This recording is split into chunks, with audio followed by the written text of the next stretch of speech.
nama daripada nama-nama Allah Subhanahu wa taala, yaitu Al-Basir. Pada minggu yang lepas kita sudah membincangkan berkenaan dengan Allah Subhanahu wa taala As-Sami', yaitu Allah yang Maha mendengar. Pada kesempatan kali ini kita akan berbincang berkenaan Allah Subhanahu wa taala yang menyebut dirinya dan memberikan sifat kepada dirinya dan zatnya yang maha mulia dengan salah satu sifat yang sangat sempurna, yaitu Allah Subhanahu wa taala Basir. Apabila kita merujuk kepada ayat-ayat suci Al-Quran, dua sifat Sami' dan Basir selalunya disebutkan secara beriringan. Allah Subhanahu wa taala innahu huwas sami'ul basir, misalkan Allah, sesungguhnya Allah Subhanahu wa taala maha mendengar juga maha melihat. Apabila kita sudah berbincang tentang Allah Subhanahu wa taala yang maha mendengar, bermakna bahwa Allah Subhanahu wa taala mengetahui, mendengar suara yang paling halus sekalipun, maka perbincangan kita berkenaan dengan sifat Al-Basir sebagai sifat kesempurnaan Allah Subhanahu wa taala juga membawa perbahasan yang cukup halus yang akan memperlihatkan kepada kita kesempurnaan sifat-sifat yang terdapat di dalam zat Allah Subhanahu wa taala. Apa yang dimaksud dengan Al-Basir? Basir diambil daripada kalimat basar, yaitu penglihatan atau pemandangan. Allah Subhanahu wa taala melihat, sebagaimana Allah juga memberikan sifat ini kepada hamba-hambanya. Kata Imam Al-Ghazali, huwa alladhi yushahid wa yara hatta la ya'zubu anhu ma tahta sara. Kata Imam Al-Ghazali, sifat Al-Basir bermakna huwa alladhi yushahid wa yara. Dialah Allah Subhanahu wa taala yang menyaksikan dan dia melihat segala sesuatu yang ada di atas muka bumi ini, yang ada di atas alam semesta ini, sama ada barang-barang atau benda-benda yang besar maupun benda-benda yang halus dan kecil sekalipun. Dialah yang menyaksikan dan melihat segala sesuatu, hatta la ya'zubu anhu ma tahta sara, sehingga satu zarrah pun benda yang sangat kecil tidak akan lepas daripada pandangan Allah Subhanahu wa taala. Walaupun benda tersebut berada di satu kawasan yang tak pernah tercapai oleh teknologi manusia, tak pernah dijumpai dan didatangi oleh seorang makhluk pun, walaupun benda tersebut sangat kecil, berada di tempat yang paling jauh dan paling rendah sekalipun. Ini adalah sifat Allah Subhanahu wa taala Al-Basir, melihat, mengawasi dan menyaksikan segala sesuatu sekecil manapun sesuatu itu. Apabila dia telah ada di alam wujud, maka Allah melihatnya dan menyaksikan perkara tersebut.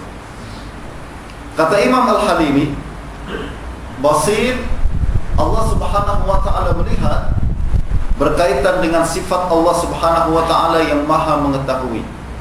Jadi Allah mengetahui dan Allah juga melihat segala sesuatu yang diketahui tersebut. Kata Imam Al-Halimi, wa yuqal al-alimu bi khafiyatil umur. Makna Al-Basir adalah Allah Subhanahu wa taala mengetahui perkara-perkara yang paling tersembunyi sekalipun. Apa yang kita sembunyikan di dalam hati kita, Allah melihat. Sebagaimana sebelum ini, apa yang kita bisikkan di dalam hati kita sekalipun, Allah mendengar.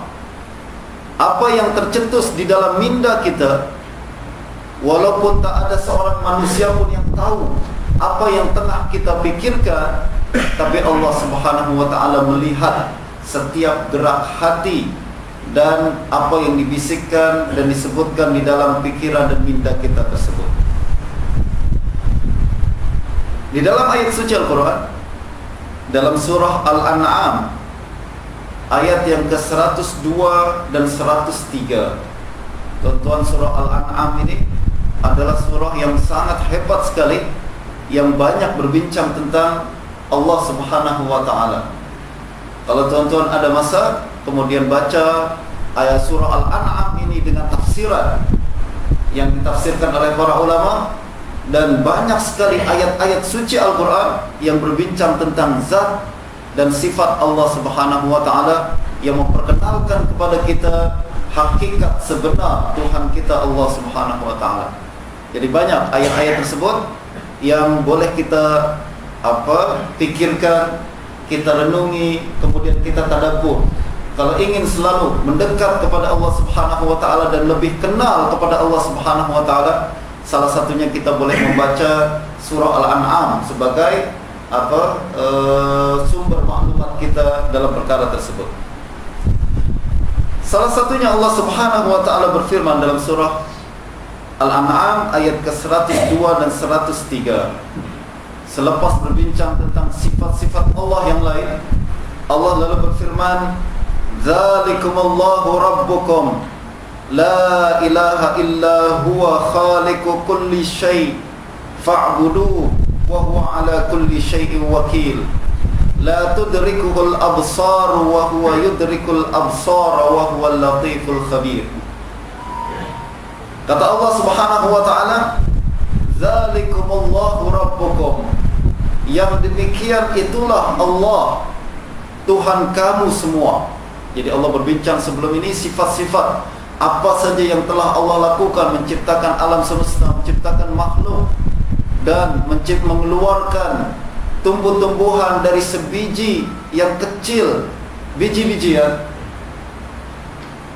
dan menurunkan air hujan dan lain-lain sebagainya. Allah mengatakan, "Dzalikumullahu rabbukum." Itulah Allah, Tuhan kamu semua, yang telah melakukan semua itu. La ilaha illahu, tak ada Tuhan melainkan Dia. Khaliqu kulli syai', Dia menciptakan segala sesuatu.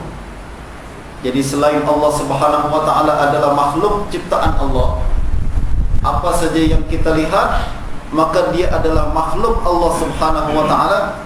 Justru Allah mengatakan khaliqu kulli syai', Dia telah menciptakan segala sesuatu.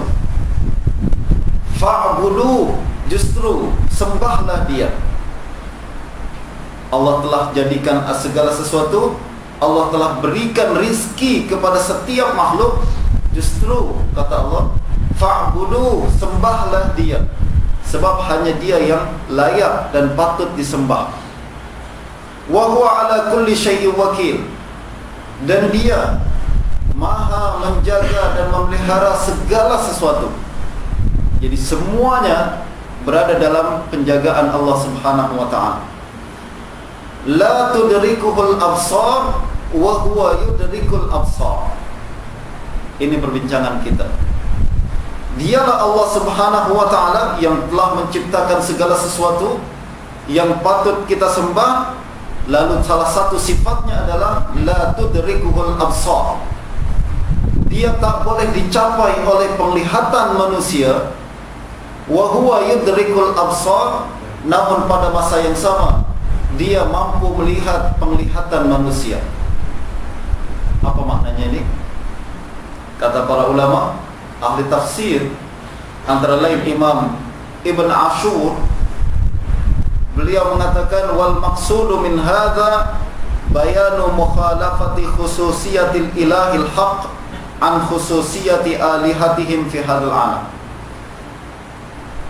Ayat Quran ini maksudnya adalah hendak berbincang tentang perbezaan antara sifat-sifat Allah sebagai Tuhan yang sebenar dengan sifat-sifat berhala dan Tuhan-Tuhan yang lain yang palsu, yang sepatutnya tidak kita sembah. Fa inna Allaha la yura wa asnamuhum tura. Perbezaannya adalah Allah Subhanahu wa ta'ala tak mampu dilihat, sementara Tuhan-Tuhan palsu itu semuanya mampu dilihat. Jadi la tudrikul absar wa huwa yudrikul absar. Allah Subhanahu wa ta'ala tak mampu dilihat, tapi dia mampu melihat. Pandangan tak mampu mencapai zat Allah Subhanahu wa ta'ala, namun Allah Subhanahu wa ta'ala mampu melihat setiap pandangan kita semua. Wa tilka al-khususiyah munasibah li'azamatihi ta'ala. Sifat tersebut selari dengan keindahan dan keagungan Allah Subhanahu wa ta'ala. Fa inna adama ihatatil absari bisyai' yakunu min azamatihi la tutiquhul absar. Sebab pandangan manusia tak mampu memandang Allah Subhanahu wa ta'ala menunjukkan kehebatan Allah Subhanahu wa ta'ala, menunjukkan kebesaran Allah Subhanahu wa ta'ala, sehingga pandangan manusia tak mampu untuk melihat kepada zat tersebut. Jadi kalau kita masih lagi mampu melihat sesuatu, maka dia tak patut disebut sebagai Tuhan. Simpelnya macam itu, tuan-tuan. Jadi kalau ada seseorang mendakwa dirinya Tuhan, tapi mampu kita lihat, maka dia menafikan sifat-sifat ketuhanan.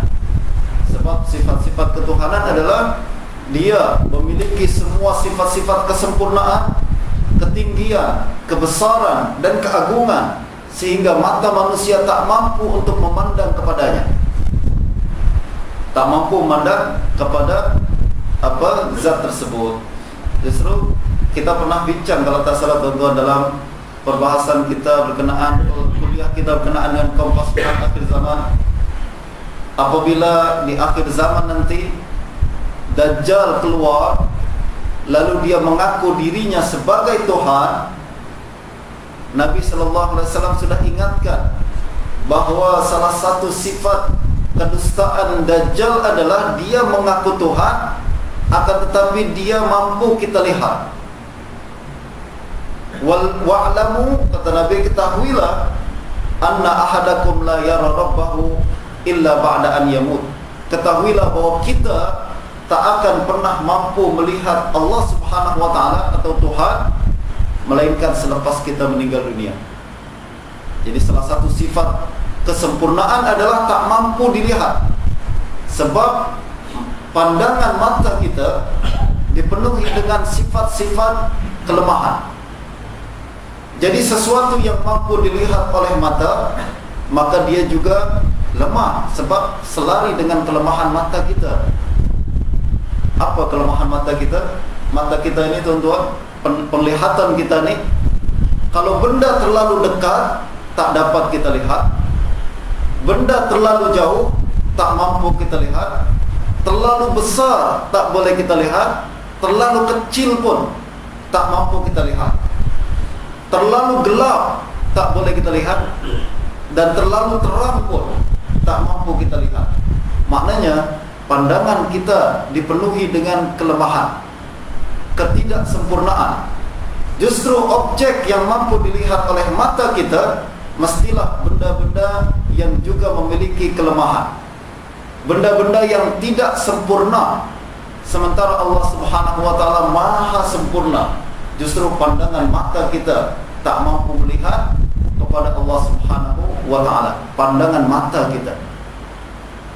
Akan tetapi Allah Subhanahu wa ta'ala, kata para ulama, mampu dilihat nanti di akhirat. Mampu dilihat di akhirat. Kenapa? Sebab apabila kita sudah memasuki surga dan kita sudah memasuki alam akhirat, apalagi kita sudah masuk surga, maka Allah Subhanahu wa ta'ala menyempurnakan diri kita. Allah membuat kita mampu untuk melihat keindahan Allah Subhanahu wa ta'ala sebagai bagian daripada kenikmatan yang akan dirasai oleh seorang mukmin di dalam surga mereka. Pada masa yang sama, pada hari itu, setiap orang kafir akan dihalang daripada memandang Allah Subhanahu wa taala. Kalla innahum an rabbihim yauma idzil lamahjubun. Sesungguhnya pada hari tersebut orang-orang kafir akan dihijab daripada Allah Subhanahu wa taala. Mereka tak mampu memandang kepada Allah Subhanahu wa taala dan mendapatkan kenikmatan untuk memandang kepada keindahan zat Allah Subhanahu wa taala.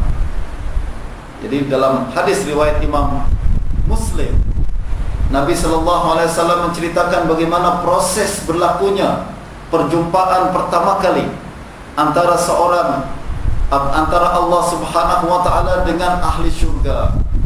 Apabila dakhala ahlul jannatil jannah, apabila ahli syurga masuk ke dalam syurga, lalu mereka telah mendapati seluruh kenikmatan-kenikmatan yang ada di dalam syurga, apa yang mereka nak dapat mereka rasakan dan mereka dapatkan pada hari itu juga di dalam syurga.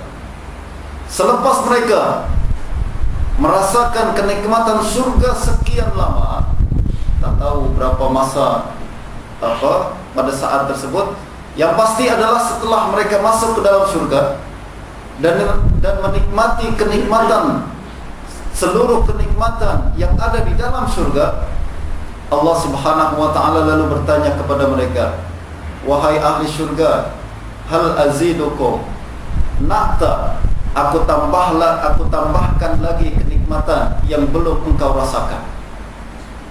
Hal azidukum, nak saya tambahkan ke kenikmatan lagi yang lebih nikmat daripada yang telah engkau nikmati sekarang ini? Ahli syurga pun bertanya, ya Allah, ada lagi ke kenikmatan yang belum kami rasakan? Laqad bayyadta wujuhana, engkau telah membuat wajah-wajah kami menjadi handsome dan cantik. Itu kenikmatan besar kan tuan-tuan? Ya, dibuat tubuh kita menjadi cantik dan handsome adalah satu nikmat daripada Allah Subhanahu wa taala. Dan di dalam syurga semua ahli syurga handsome dan cantik. Ini satu kenikmatan. Apalagi kata mereka, ya Allah, engkau telah membuat kami cantik dan handsome, dan engkau telah memberikan kami seluruh kenikmatan ini semua untuk kami nikmati. Ada lagi ke kenikmatan yang belum kami rasa? Mereka ingat, ini adalah kenikmatan yang paling sempurna. Dan kenikmatan di dalam surga tak boleh kita bayangkan sekarang ini karena terlalu tingginya, karena terlalu sempurnanya. Tak mampu kita bayangkan dengan imajinasi kita. Apabila kita masuk ke dalam surga, tentulah kita akan rasakan, kenikmatan ini di luar imajinasi kita. Kita rasakan kenikmatan yang paling nikmat dan sangat nikmat. Justru apabila Allah katakan, nak saya tambah ke, mereka akan bertanya, ada lagi ke yang lebih tinggi daripada ini? Ingat, ini adalah kemuncak kenikmatan, ya kan? Ada lagi ke kenikmatan seperti yang lebih tinggi daripada ini? Lalu Allah Subhanahu wa taala menyingkap hijab. Menyingkap hijab maknanya adalah Allah Subhanahu wa taala membuat pandangan mereka mampu untuk melihat keindahan Allah Subhanahu wa taala. Allah membuat mereka melihat kepada zat Allah Subhanahu wa taala yang maha indah. Jadi kalau surga indah karena sebagian daripada sifat-sifat keindahan Allah Subhanahu wa taala, apatah lagi yang menciptakan surga, jauh lebih indah. Justru apabila disingkap daripada mata mereka dan mampu mereka kemudian melihat kepada zat Allah Subhanahu wa taala yang maha indah, kata Nabi, tak ada sesuatu yang lebih mereka cintai dan mereka sukai melainkan memandang kepada Allah Subhanahu wa taala. Jadi apabila hijab tersingkap, lalu kemudian kita mampu melihat Allah Subhanahu wa taala, surga sudah tak sedap lagi, teman-teman. Bukan masalah surga tak sedap lagi, maknanya surga berbanding kepada kenikmatan memandang Allah Subhanahu wa taala sudah macam tak sedap lagi. Allah yang lebih lebih indah dan lebih sedap untuk dipandang, sebab keindahan dan kesempurnaan Allah yang maha sempurna, keindahan yang dan kecantikan yang maha sempurna. La tudrikuhul absar, Allah Subhanahu wa ta'ala tak mampu dicapai oleh pandangan, maknanya adalah di dunia. Di dunia tak ada seorang pun boleh mendakwa dirinya pernah memandang Allah Subhanahu wa ta'ala. Ada khilaf berkenaan dengan baginda Nabi sallallahu alaihi wasallam. Sama ada baginda melihat Allah Subhanahu wa ta'ala apabila di malam Lailatul Isra dan Mi'raj, ataukah baginda tak memandang. Ada di kalangan para sahabat pun berbeza pandangan berkenaan dengan perkara tersebut. Akan tapi kita sebagai manusia biasa, apabila ada dakwaan memandang Allah Subhanahu wa ta'ala, maka ini adalah dakwaan yang bertentangan dengan ayat-ayat suci Al-Quran yang berbicara tentang la tudrikul absar wa huwa yudrikul absar, bahwa Allah Subhanahu wa ta'ala tak boleh dicapai oleh pandangan manusia karena kelemahan pandangan kita, karena mata kita yang penuh dengan kelemahan, mata kita yang penuh dengan kekurangan, tak mampu untuk melihat zat yang paling sempurna dan maha sempurna, yaitu Allah Subhanahu wa ta'ala. Ketika di dunia tak mampu, mustahil. Akan tapi nanti selepas kita meninggal dunia, dia akan menjadi salah satu kenikmatan yang paling sempurna yang akan Allah berikan hanya untuk ahli surga sahaja. Hanya arti ahli surga saja. La tudrikuhul absar, tak mampu mata memandang kepadanya. Tuan-tuan, ada sebuah perbahasan di dalam Ihya Ulumuddin Imam Al-Ghazali yang sangat indah untuk kita pikirkan bersama. Ada suatu pertanyaan, soalan kepada Imam Al-Ghazali. Kenapa kalau Allah Subhanahu wa ta'ala adalah zat yang wajibul wujud, zat yang mesti ada, yang kewujudannya tak mampu diragukan oleh akal manusia, kalau dia berakal lah. Tapi tahun sekarang akal pun sudah tak diguna lagi. Tapi kalau digunakan akal itu sudah sebenar-benarnya, wujud Allah Subhanahu wa ta'ala tak mampu diragukan sedikit pun. Tak ada chance kita untuk meragukan Allah wujud ke atau tak wujud. Tak confirm, akal manusia akan mengatakan Allah ada. Akan tetapi soalannya adalah mengapa ramai manusia yang lalai, seolah-olah tak merasai atau tak mengetahui kewujudan Allah Subhanahu wa ta'ala. Sebagaimana nanti kita bincang, Allah Subhanahu wa ta'ala maha melihat kepada kita, tapi kenapa kita selalu lalai daripada merasai dan menyedari penglihatan dan pemandangan Allah kepada kita. Kata Imam Al-Ghazali, kenapa manusia ramai yang lalai daripada menyedari kewujudan Allah Subhanahu wa ta'ala? Itu karena Allah terlalu wujud dan terlalu terang, sehingga kita tak mampu melihat sesuatu yang terlalu yang terlalu ada, terlalu wujud. Ini yang membuat kita lalai. Istilah kita taken for granted, kan tuan-tuan. Taken for granted selalu kita abaikan. Sesuatu yang taken for granted, maka itulah yang paling kita lalaikan.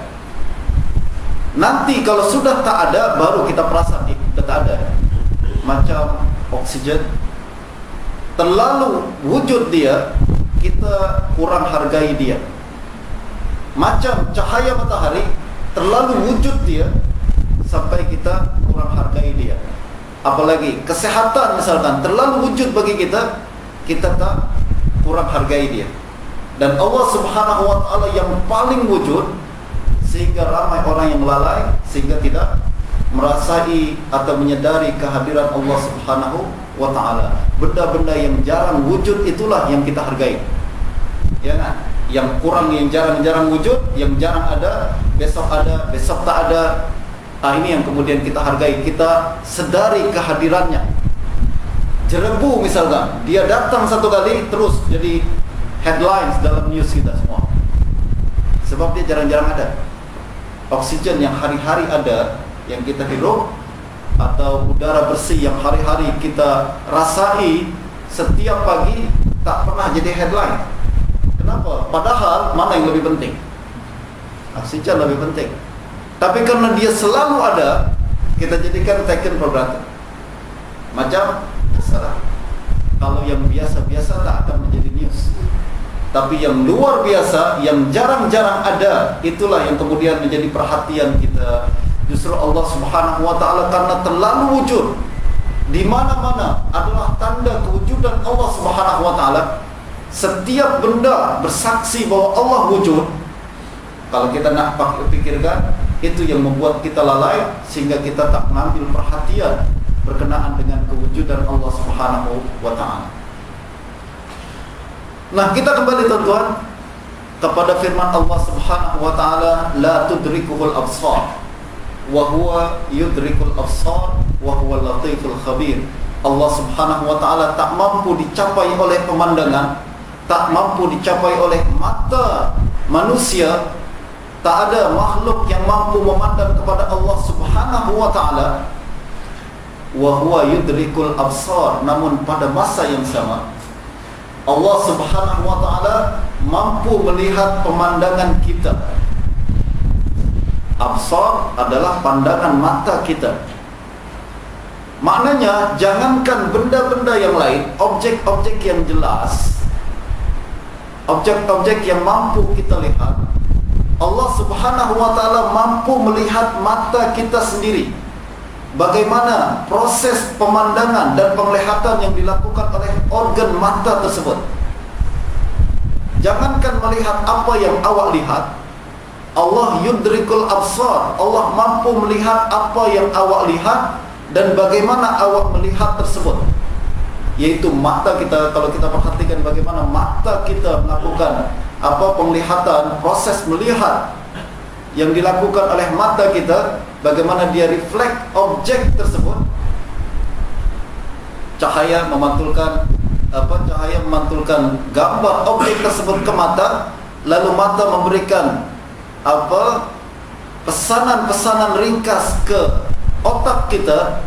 Bagaimana wiring yang ada di antara mata kepada otak kita, Allah semua lihat apa yang berlaku. Absar maknanya adalah Allah melihat bukan hanya objek yang awak lihat, tapi Allah Subhanahu wa ta'ala juga melihat bagaimana proses penglihatan itu berlaku. Dakik tuan-tuan, sangat dalam dan deep pandangan tersebut. Allah Subhanahu wa ta'ala tak mampu dilihat, iya, namun pada masa yang sama Allah mampu melihat bukan hanya objek yang awak nampak, tapi juga bagaimana berlakunya penglihatan tersebut. Bagaimana objek tersebut terpantul dan terakam di dalam mata kita, dalam retina kita. Kemudian message tersebut disampaikan menerusi wiring yang ada hingga ke dalam otak. Lalu kemudian apa yang terlahir daripada otak tersebut, apa yang dikirimkan kepada hati kita, apa yang kemudian lahir di dalam bisikan-bisikan hati kita, Allah nampak semua. Itu maknanya wa huwa yudrikul absar. Allah melihat apa yang kita lihat. Apa yang kita lihat bukan cuma objek saja, tapi juga bagaimana kita melihat benda tersebut, apa yang berlaku ketika itu dan apa yang berlaku selepas itu. Dalam sekali penglihatan Allah Subhanahu wa ta'ala. Justru di dalam ayat suci yang lain, Allah Subhanahu wa ta'ala berfirman, ya'lamu kha'inatal a'yun wa ma tukhfis sudur. Ayat di surah Ghafir ayat ke-19. Ya'lamu kha'inatal a'yun. Allah Subhanahu wa ta'ala mengetahui dan melihat pandangan mata kita yang berkhianat. Jangankan Allah melihat perbuatan kita, jangankan Allah melihat apa yang kita lakukan di dalam rumah kita, di dalam bilik kita yang tersembunyi, itu simpel saja. Bahkan Allah mengetahui pandangan khianat kita, kha'inatal a'yun, pandangan berkhianat kita. Apa maksud pandangan khianat? Pandangan khianat, istilah kita adalah curi-curi pandang kita. Kalau ada orang lain kita pura-pura tunduk, tapi kalau tak ada kita lirik sikit saja, itu namanya pandangan khianat. Kita ingat tak ada sesiapa yang nampak kita, sebab kita curi sikit saja. Tapi Allah katakan, Allah tahu dan lihat pandangan khianat macam ni. Curi-curi pandang yang awak lakukan, Allah nampak. Hebat tuan-tuan.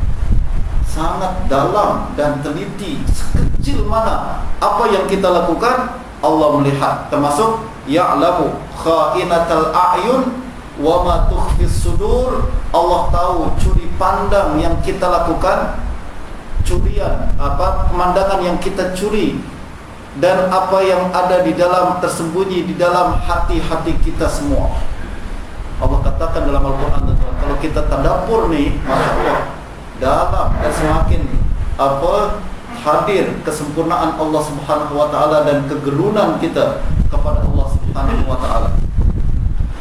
Imam Ibn Katsir meriwayatkan daripada Sayyidina Abdullah bin Abbas radhiyallahu anhu, apabila beliau menjelaskan kalimat kha'inatul a'yun, mata, pandangan mata yang berkhianat, kata Imam Ibn Abbas, kata Sayyidina Ibn Abbas, huwa rajul yadkhulu ala ahlil baiti baitahum wa fihim al-mar'atul hasna. Kata Sayyidina Ibn Abbas, pandangan berkhianat adalah yaitu yang dilakukan oleh seorang laki-laki. Misalkan ada seorang laki-laki masuk bertamu ke rumah seseorang, lalu di dalam rumah tersebut ada perempuan cantik, anak tuan rumah ada anak gadis cantik misalkan. That's why para ulama kita ajarkan, kalau kita bertamu ke rumah orang, tunduk mata kita, mulai daripada mengetuk pintu pun, atau kita tekan bel sekalipun, pandangan mata kita mesti menghadap ke tempat lain, bukan ke arah pintu. Sebab pandangan ni kalau tersalah, dia akan terus masuk ke dalam hati kita, tak keluar lagi, dan dapat mengeruhkan hati kita. Dan berapa banyak Allah Subhanahu wa ta'ala mencabut kemanisan ibadah daripada hati yang tak boleh menjaga pandangan mata. Manisan ibadah kita dicabut oleh Allah Subhanahu wa ta'ala. Kita tak sedap lagi ibadah selepas karena pandangan mata tak dijaga. Termasuk apabila kita mencuri-curi pandang. Dan curi-curi pandang adalah menggambarkan hati yang sangat kotor, bahkan lebih kotor daripada orang nampak sendiri. Sebab curi-curi pandang dia, ini adalah orang yang menunjukkan dirinya seolah-olah nak disebut alim di hadapan manusia, soleh di hadapan manusia. Saya soleh lah, orang baik-baik. Tapi kalau tak ada orang, lirik sikit, terlirik sikit. Maknanya hati di dalam tu tak boleh ditipu. Hati di dalam kalau kotor, tak akan boleh jaga pandangan mata, walaupun kita action seolah-olah kita adalah orang yang alim dan orang yang sangat baik di hadapan manusia. Allah tahu apa yang kita pandang pada saat tersebut. Kata Ibn Abbas, dia adalah seorang laki-laki yang masuk bertamu ke rumah satu keluarga, dan di dalam rumah tersebut ada perempuan cantik. Lalu dia, kalau ada orang lain, ada ayahnya ke, ada abangnya ke, dia tundukkan kepala dia, action macam orang baik, orang soleh. Tapi waktu ayahnya tak ada, kita curi pandangan sikit. Cantik juga nih budak ni, cantik lah anak gadis ni. Nah, ini yang namanya kha'inatul a'yun. Atau kata Ibn Abbas, au tamurru bihi au bihim al-mar'atul hasna. Atau dalam episode yang lain, bukan dia bertamu ke rumah orang, akan tapi dia tengah duduk di tengah jalan. Misalkan kita tengah bincang, sembang-sembang di tengah jalan, tuan-tuan, di kedai kopi ke, nah, duduk tengah makan roti canai, lalu kemudian berlalu seorang perempuan cantik di depan kita. Kita duduk tengah sembang-sembang, jalan perempuan, kita nak tengok, perempuan tak kenal lah, kita pakai jubah kan, tak kenal. Kalau budak biasa tak apalah, bongkong boleh. Tapi kita pakai jubah, malu pakai sarung putih pula. Lalu pakai jubah, duduk. Berbalik dari mana Haji? Saya tengah habis kuliah subuh lah tadi. duduk depan salah kedai kopi gitu, duduk sembang-sembang, lalu perempuan, kalau aku cakap malu lah, tapi lirik aja dia jauh. Lirik dari jauh. Fa iza ghafilu lahazu ilaiha. Kalau orang lain tak ada yang nampak, kita lirik. Tapi kalau ada orang perasan, kita tentu. Kita jauh, orang soleh sangat. Walaupun tak ada orang lain yang tahu, kata Allah Subhanahu wa taala, ini namanya kha'inatul a'yun. Ini adalah pandangan khianat. Allah Subhanahu wa taala tahu. Allah memandang dan melihat apa yang kita lihat, walaupun kita cuma curi-curi pandang saja. Curi-curi pandang Allah tahu, dan Allah nampak apa yang kita lakukan. Justru ayat ini berbincang tentang hisab. Tak ada alasan atau tak ada chance bagi kita untuk menyembunyikan apa yang pernah kita lakukan di hadapan Allah Subhanahu wa taala. Allah melihat, bukan hanya melihat benda-benda yang sangat jelas, yang seperti mana yang mampu kita lihat, tapi Allah melihat perkara yang sangat tersembunyi, bahkan yang berlaku hanya beberapa saat saja. Dan walaupun kita berusaha untuk sembunyikan, dan walaupun kita berusaha untuk tidak ada seorang pun yang mengetahui perkara tersebut, akan tapi Allah melihat dan Allah memperhatikan. Nah, tuan-tuan dan puan-puan sekalian, apabila kita mengetahui Allah Subhanahu wa taala yang maha melihat seperti ini, yang tak ada satu pun lepas daripada pandangan Allah Subhanahu wa taala, yang tak ada sesuatu pun terhijab daripada pandangan Allah Subhanahu wa taala, Allah memang tak mampu dilihat, tapi Allah maha melihat. Melihat segala sesuatu, tak ada sesuatu yang hilang daripada pandangan Allah Subhanahu wa taala. Pengetahuan seperti ini, kalau kita yakini, bukan membuat kita merasa terhad atau merasa terpenjara istilahnya. Kita merasa risih atau merasa rimas karena Allah selalu perhatikan. Tapi sebaliknya, apabila kita meyakini perkara tersebut, kehidupan kita akan menjadi lebih nikmat, kehidupan kita menjadi lebih aman dan selamat. Tengok tuan-tuan, kalau kita merasa dan perasan bahwa Allah Subhanahu wa taala selalu melihat kita, dan sebelum ini kita berbincang Allah Subhanahu wa taala selalu mendengar kita, kita akan merasa kehidupan saya akan dijamin oleh Allah Subhanahu wa taala. Tak ada sesuatu yang akan menimpa saya. Kalaupun sesuatu menimpa saya, ini atas pengetahuan Allah Subhanahu wa taala, mesti ada hikmah di sebaliknya.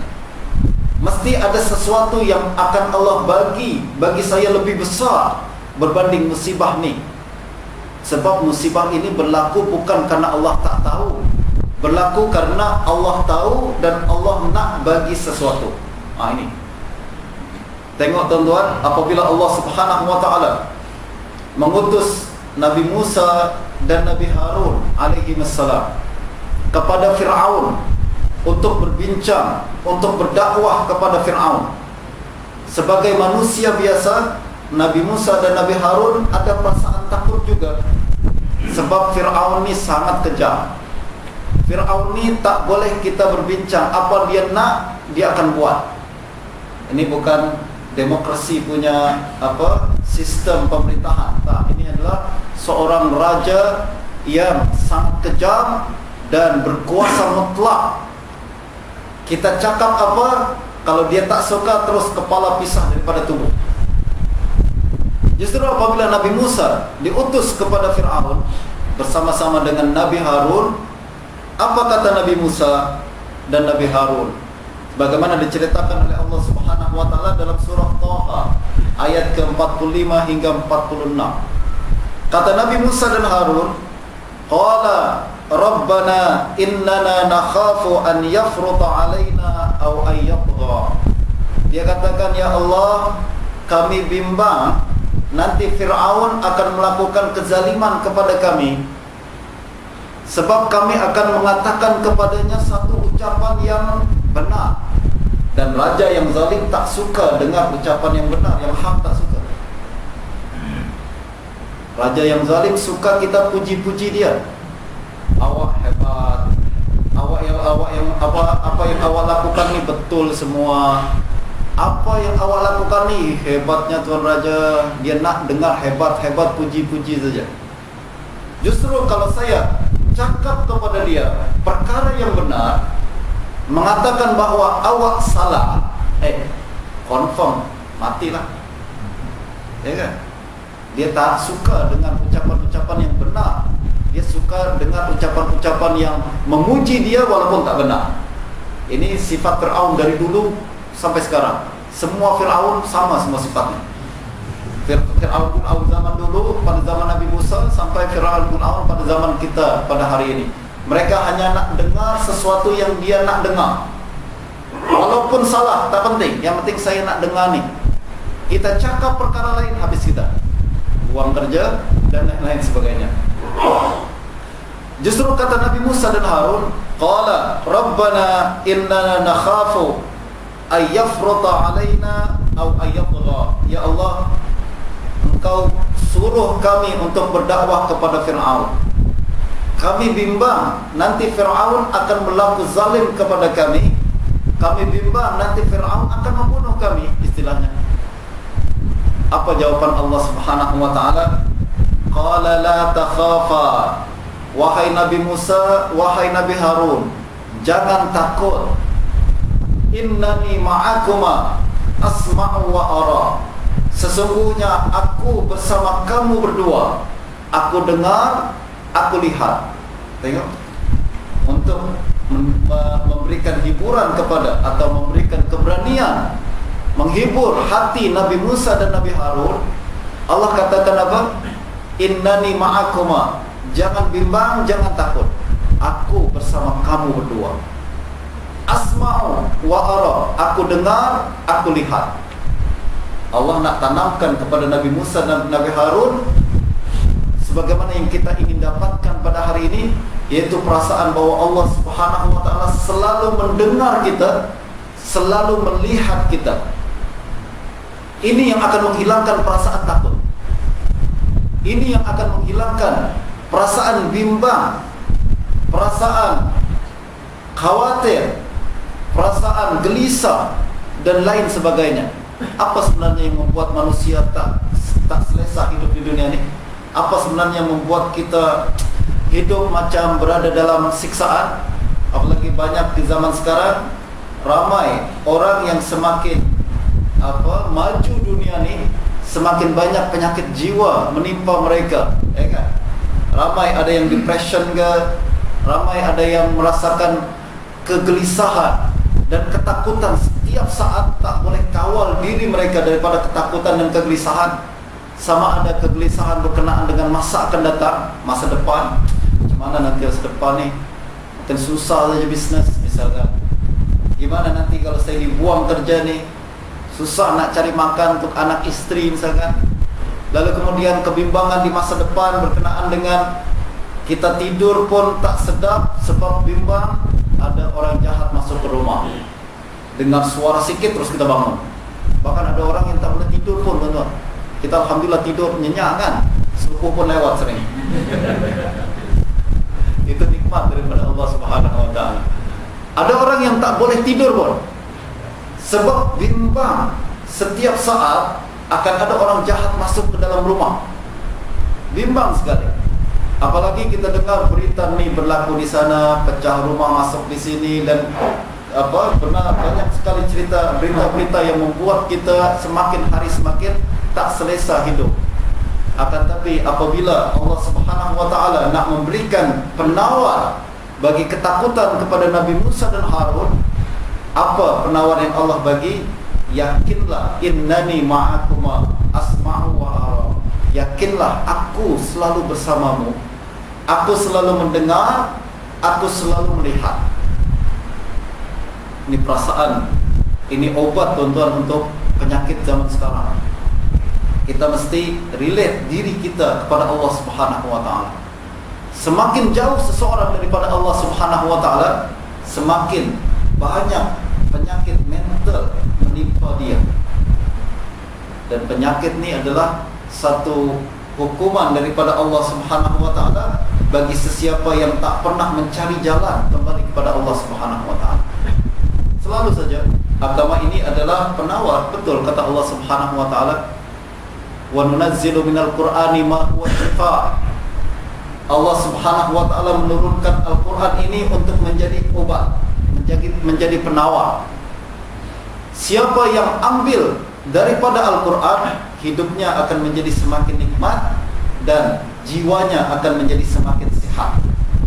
Sebab Allah turunkan Al-Quran ini sebagai penawar. Al-Quran berisi apa? Mengandungi banyak perkara yang kalau kita tadabbur, kita pikirkan, kita keluarkan daripada Al-Quran berbagai mutiara-mutiara yang akan kita jadikan sebagai panduan hidup kita, lalu membuat hidup kita menjadi lebih indah, menjadi lebih nikmat.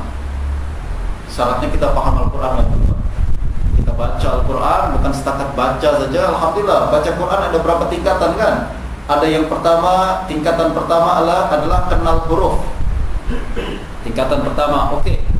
Yang kedua, kenal tajwid dan praktikkan tajwid. Itu baru tingkatan kedua.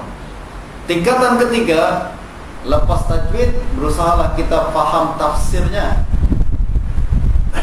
Dan yang keempat, berikutnya adalah kita paham Al-Quran dan kita amalkannya. Jadi ada berapa banyak lagi. Jangan ingat, Ustaz saya sudah khatam Quran. Oke, apa yang awak buat? Saya baca penuh dengan tajwidnya, daripada surah Al-Fatihah hingga surah An-Nas. Saya baca semua dengan tajwid yang tepat di hadapan seorang guru. Bagus, hebat.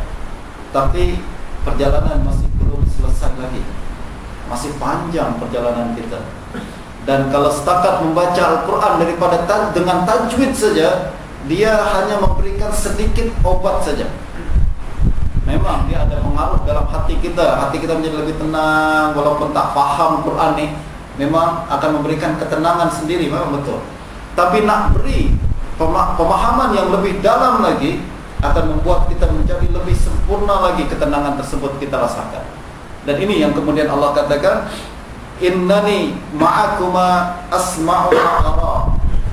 Nak tenang, hilang ketakutan, hilang kegelisahan, hilang kebimbangan, maka yakinlah bahwa kita kena yakin dulu. Obat untuk ketakutan dan kebimbangan tersebut adalah kita mesti yakin bahwa Allah selalu bersama kita. Kita mesti yakin bahwa Allah selalu mendengar, Allah selalu melihat. Dan selalu dalam kelas kita ini, teman-teman, saya ingatkan bahwa berbincang tentang Asmaul Husna bukan setakat kita sedar siapa Allah Subhanahu wa taala. Kita bukan sekedar kenal Allah Subhanahu wa taala, tapi apa tindak lanjut kita, apa action plan kita selepas itu, apa sebenarnya follow up kita yang mesti kita lakukan selepas kita kenal Allah Subhanahu wa taala. Dan Allah Subhanahu wa taala, apabila kita sedari kehadiran Allah setiap saat, sekali lagi melahirkan perasaan tenang, melahirkan perasaan hilang segala ketakutan dan lain sebagainya. Di dalam ayat suci yang lain, teman-teman, kalau kita nak bincang dan cari ayat-ayat Quran yang lain, Allah Subhanahu wa taala menyebutkan, kita bincang tentang sifat basar. Allah Maha melihat, dan pada masa yang sama Allah Subhanahu wa taala memberikan basair. Allah melihat, namanya basir. Allah bersifat basir, maknanya Allah Maha melihat.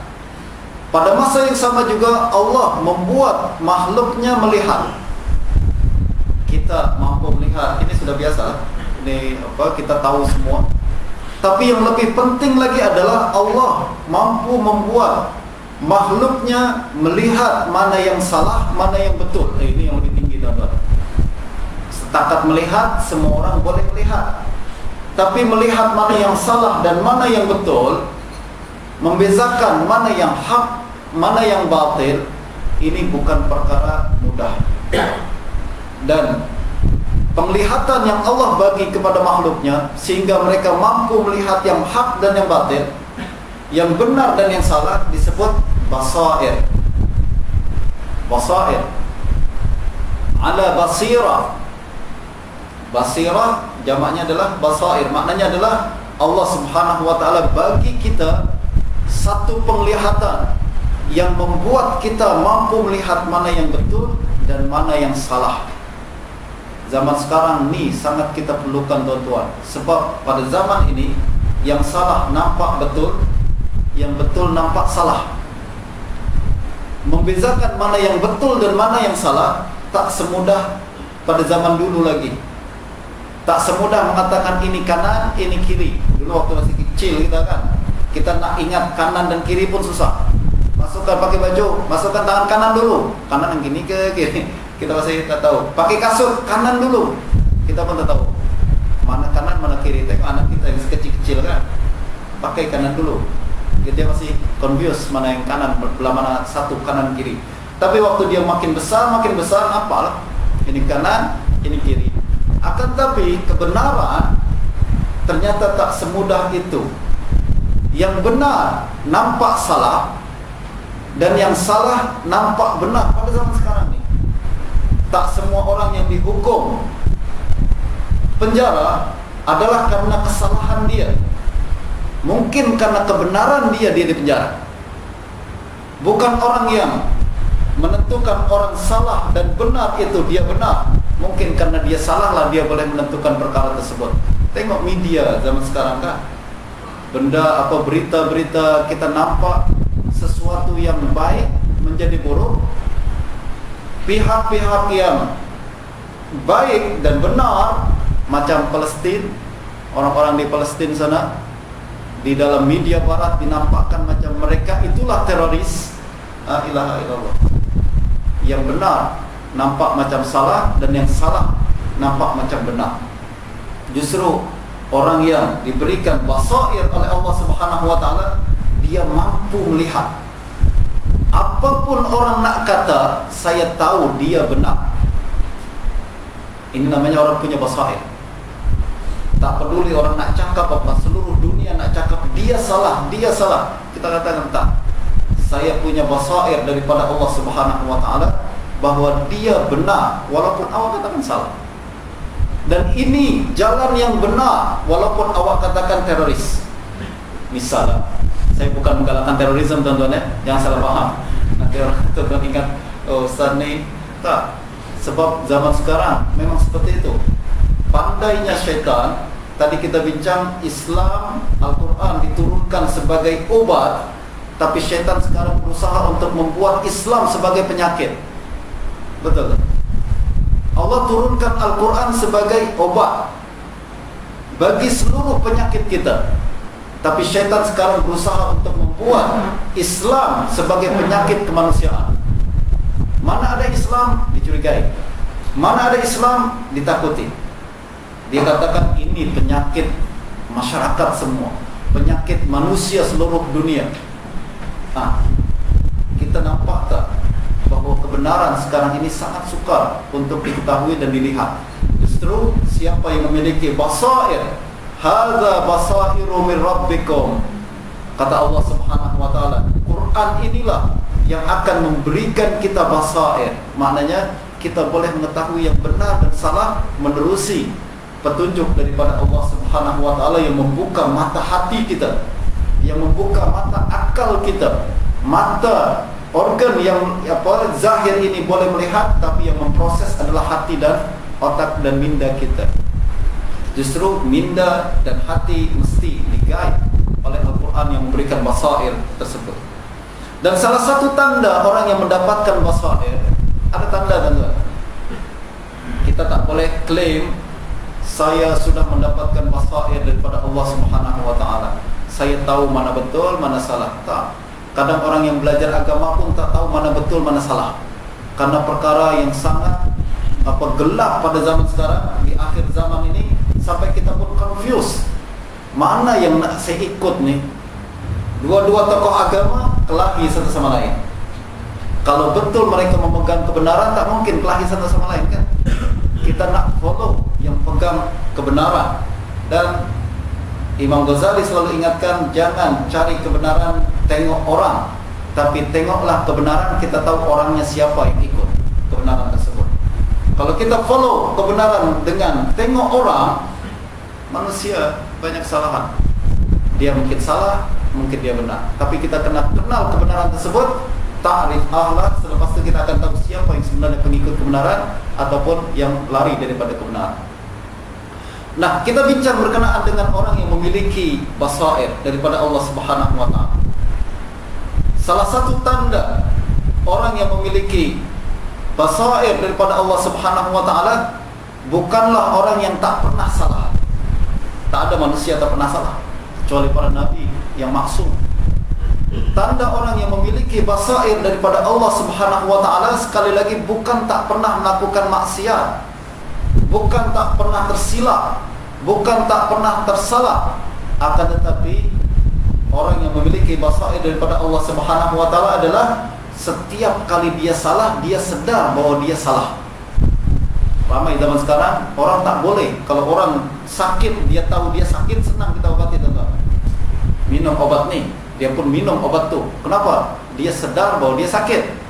Tapi kalau dia tak sakit, kalau dia sakit tapi tak sedar dia sakit, susah kita nak obati dia. Begitu juga dalam istilah kita, kalau ada orang jahil, tahu dia jahil, senang kita obati, kita ajak. Tapi kalau dia jahil, tak tahu dia jahil, bahkan dia merasa lebih hebat daripada kita, macam mana kita nak obati pun tak tahu dah. Sebab penyakit ini dalam istilah para ulama disebut jahil murakkab, jahil bertumpuk. Maknanya dia jahil tapi tak tahu dia jahil. Dia tak berilmu tapi merasa diri dia berilmu. Dan begitu juga orang yang bermaksiat, kalau dia tahu dia itu tengah melakukan maksiat, senang bertaubat, sebab dia tahu ini maksiat. Tapi masalahnya adalah ada orang bermaksiat, dia tak sedar bahwa dia tengah bermaksiat karena terlalu enjoy dalam maksiat tersebut. Kita nasihati pun dia katakan, apa ini maksiat? Taklah, tak maksiat. Saya pernah berjumpa, tuan-tuan, dengan orang anak muda yang dia suka menghisap ganja ya. Ganja tu tahu kan? Ganja. Dia jumpa saya nasihati, katakan, tak boleh, ganja haram. Dia cakap pandai. Apa Ustaz, ganja kan bagus untuk kesihatan. La ilaha illallah, dia lagi pandai pada saya pula. Ganja bagus, dia membuat kita nafsu makan. Kalau kita la ilaha illallah, ada aja orang yang kita bagi tahu, tapi dia lebih hebat, merasa diri lebih hebat daripada kita, dan tak terima apa yang kita katakan. Apa saja, semua perkara-perkara yang lain pun, apabila dia sudah suka melakukan perkara maksiat tersebut, tak ada nasihat yang boleh menembus hati dia. Dan ini tanda orang yang tak ada basair daripada Allah Subhanahu wa taala. Dan tingkatan orang bermaksiat ini, tuan-tuan, secara normalnya adalah manusia apabila dia pertama kali melakukan maksiat, dia tahu itu maksiat, justru dia lakukannya takut-takut dan malu-malu. Kalau sudah teruk lagi, dia bukan hanya melakukan maksiat, dia sudah teruk daripada itu, dia akan melakukan maksiat tanpa malu-malu. Maknanya maksiat sudah sebati dengan hati dia. Orang nak kata apa terpulang.